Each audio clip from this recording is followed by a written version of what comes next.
بسم اللہ الرحمن الرحیم۔ السلام علیکم ورحمۃ اللہ وبرکاتہ۔ روزنامہ الفضل انٹرنیشنل کی جانب سے آج 26 اپریل 2024 جمعۃ المبارک کے دن سے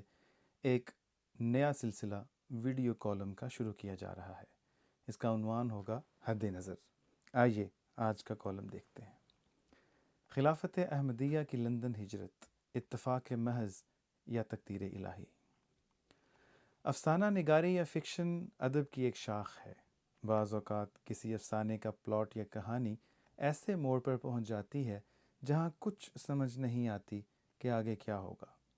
افسانہ نگار کو بھی بات بڑھانے کے لیے اتفاقی امور یا بالفاظ دیگر کو انسیڈنس کی صنف یا تکنیک کا سہارا لینا پڑتا ہے۔ قارئین جانتے ہی ہیں کہ اتفاقات ایسے واقعات کے مجموعے کو کہتے ہیں جن کا ظہور میں آنا گویا ناممکنات میں سے ہو۔ مثلا کہانی کے سمندر میں گر جانے والے کردار کو سمندر کی لہروں پر بغیر ملاح کے تیرتی ہوئی کشتی مل جانا،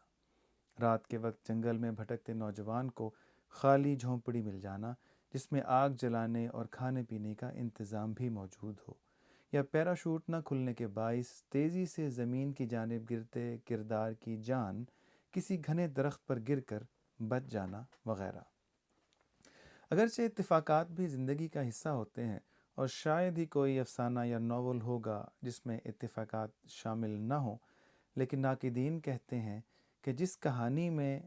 زیادہ اتفاقات کا سہارا لیا جائے اتنا ہی اس کا پلاٹ کمزور ہو جاتا ہے۔ دوسری جانب یہ بھی حقیقت ہے کہ بادی النظر میں اتفاقات نظر آنے والے واقعات اگر حقیقی زندگی میں وقوع پذیر ہوں تو وہ اللہ تعالیٰ کا خاص فضل اور بعض اوقات معجزے کی حیثیت رکھتے ہیں، کیونکہ ان کے پیچھے خاص منشاء الہی کار فرما ہوتی ہے، اور کسی کی زندگی میں جتنے زیادہ معجزات ہوں اتنا ہی وہ خدا تعالیٰ کا منظور نظر کہلاتا ہے۔ نبی اکرم صلی اللہ علیہ وسلم کی ہجرت کے وقت دشمن کے کڑے پہرے کے باوجود بحفاظت گھر سے نکل جانا، غار ثور کے دہانے پر مکڑی کا جالا بن دینا اور کبوتری کا انڈے دے دینا، سراقہ بن مالک کے گھوڑے کا ریت میں دھنس جانا اور پھر نیت صاف ہو جانے پر اسی کا نبی اکرم صلی اللہ علیہ وآلہ وسلم کے قریب پہنچنا ممکن ہو جانا، حضرت موسیٰ علیہ السلام اور بنی اسرائیل کے لیے دریائے نیل میں راستہ نمودار ہو جانا، اور کچھ ہی دیر بعد اسی راستے میں فرعون کا اپنے لاؤ لشکر کے ساتھ غرق ہو جانا محض اتفاقات نہیں بلکہ ایسے معجزات کی مثالیں ہیں جن کے پیچھے خاص الہی تقدیر کار فرما نظر آتی ہے۔ قارئین، ہم چلتے ہیں آج سے ٹھیک 40 برس پہلے۔ مقام ہے پاکستان میں قائم جماعت احمدیہ کا عالمی مرکز ربوہ۔ 26 اپریل 1984 جمعرات کی شام حکومتی مواصلاتی ذرائع سے امتناع قادیانیت آرڈیننس یعنی آرڈیننس نمبر 20 صدارتی آرڈیننس نمبر 20 کا اعلان اور نفاذ ہو چکا ہے۔ اس مرتبہ دشمن نے جماعت احمدیہ کی مخالفت میں ایک انتہائی خطرناک منصوبہ بنایا ہے۔ براہ راست جماعت کی شہ رگ یعنی خلافت احمدیہ پر ہاتھ ڈالنے کی تیاریاں ہیں۔ قانونی جال بنا جا چکا ہے۔ ایجنسیاں ربوہ کے اندر اور ارد گرد سرگرم عمل نظر آتی ہیں جنہیں کارروائی کرنے کے لیے بس ایک بہانے، ایک چھوٹی سی لغزش، ایک اشارے کا انتظار ہے۔ دشمن نے جماعت احمدیہ کو ایک ایسے موڑ پر لا کھڑا کیا ہے جہاں سے آگے تمام راستے مسدود نظر آتے ہیں۔ صرف ربوہ ہی نہیں، دنیا بھر میں بسنے والے احمدی مرد و زن، بچے بوڑھے، سب ہی سخت بے چینی کی حالت میں اپنے خدا کے حضور بزبان حال اور بزبان کال سجدہ ریز ہیں کہ سب قدرتوں کا مالک خدا تعالیٰ ہی معجزہ دکھا کر اپنی پیاری جماعت کو ان سخت حالات اور مشکلات سے نجات دلا سکتا ہے۔ قارئین، آئیے اب آپ کو لیے چلتے ہیں 1984 سے مزید 60 سال پیچھے، یعنی آج سے 100 سال پیچھے۔ مقام ہے لندن کے جنوب مغرب میں مرکزی آبادی سے کئی میل دور واقع پٹنی کا علاقہ، جہاں اکتوبر 1924 میں خدا تعالیٰ حضرت خلیفۃ المسیح الثانی رضی اللہ تعالیٰ عنہ کے دست مبارک سے مسجد فضل کی بنیاد رکھتے ہوئے یہ تحریر لکھوا رہا ہے۔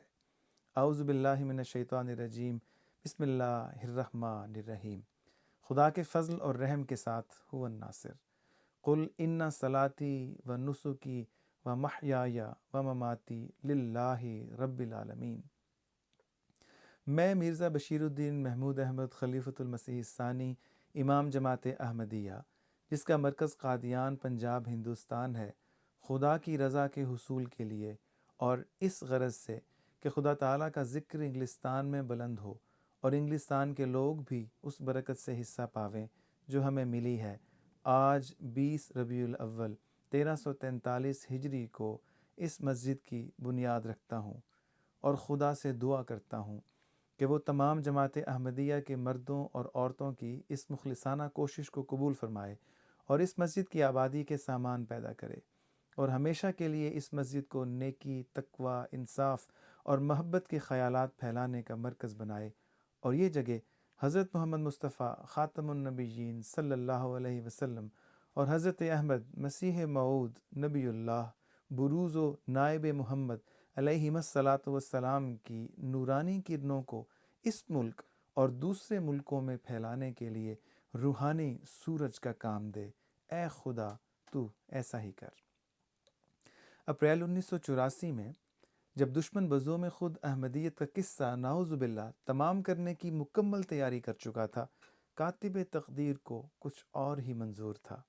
اس نے ایک کے بعد دوسرا معجزہ دکھا کر بظاہر مومنوں کی کمزور جماعت پر اپنا ہاتھ رکھا اور چند ہی دن میں خلافت ہجرت کر کے بخیر و عافیت اسی مسجد فضل لندن میں پہنچ گئی جس کے سنگ بنیاد رکھے جانے کا ذکر ہو چکا ہے۔ عام آدمی سوچ سکتا ہے کہ یہ اتفاق محض تھا کہ حضرت خلیفۃ المسیح رابع رحمہ اللہ جرمنی، امریکہ یا انڈونیشیا نہیں گئے بلکہ لندن تشریف لے آئے۔ جی بالکل، اگر یہ کوئی افسانہ یا کہانی ہوتی تو اسے اتفاق یا کو انسیڈنس ہی کہا جانا تھا، لیکن نہ تو یہ افسانہ تھا اور نہ ہی اس کو لکھنے والا کوئی افسانہ نگار۔ اس تمام واقعے کے پیچھے قادر اور غالب خدا تعالیٰ کی وہ تقدیر کام کر رہی تھی جس نے اپنے خلیفہ کے ہاتھ سے مسجد فضل کی دیوار پر مستقبل کا نوشتہ تحریر کروایا تھا، جس کا لفظ لفظ آج اپنی سچائی کی گواہی دے رہا ہے۔ دشمن کی احمدیت کی ترقی پر بند باندھنے کی کوشش تو دراصل وہ مکر تھا جس کے نتائج خدا تعالیٰ نے جماعت کے حق میں ظاہر فرما دیے۔ اللہ تعالیٰ نے مسجد فضل کو نیکی، تقوی، انصاف اور محبت کے خیالات پھیلانے کا مرکز بنا دیا اور تاریخ نے گواہی دی کہ جس طرح 1984 کے بعد اس مسجد نے حضرت محمد مصطفیٰ خاتم النبیین صلی اللہ علیہ وسلم اور حضرت احمد مسیح موعود نبی اللہ بروز و نائب محمد علیہم الصلاۃ والسلام کی نورانی کرنوں کو اس ملک اور دوسرے ملکوں میں پھیلانے کے لیے روحانی سورج کا کام دیا، یہ سعادت کسی اور مقام کو حاصل نہ ہوئی۔ قارئین، آج بھی دنیا خدا تعالی، حضرت محمد مصطفیٰ صلی اللہ علیہ وسلم اور امام الزمان حضرت اقدس مسیح موعود علیہ الصلاۃ والسلام کی تعلیمات کے انکار کے باعث تیزی سے ایک بڑی تباہی، ایک تنگ گلی، ایک بند دروازے کی جانب بڑھ رہی ہے۔ آج بھی کاتب تقدیر خدائے عز و جل ہی ہے جو اس دنیا کو محفوظ رکھ سکتا ہے۔ اگر ہم خدا کی پناہ میں آنا چاہتے ہیں تو ہمیں اس زمین پر خدا کے انتخاب یعنی خلیفۃ المسیح کی سچی پیروی اور اطاعت کرتے ہوئے خلافت کے سایہ شفقت و عاطفت میں جگہ بنانی ہوگی۔ اس کی ڈھال کے پیچھے آنا ہوگا جس نے خدا داد نور فراست سے ماضی میں بھی اپنے پیروکاروں کو مشکلات کے نرغے سے نکال کر بفضل خدا محفوظ مقام تک پہنچایا، اور مستقبل کی واحد امید بھی وہی ہے۔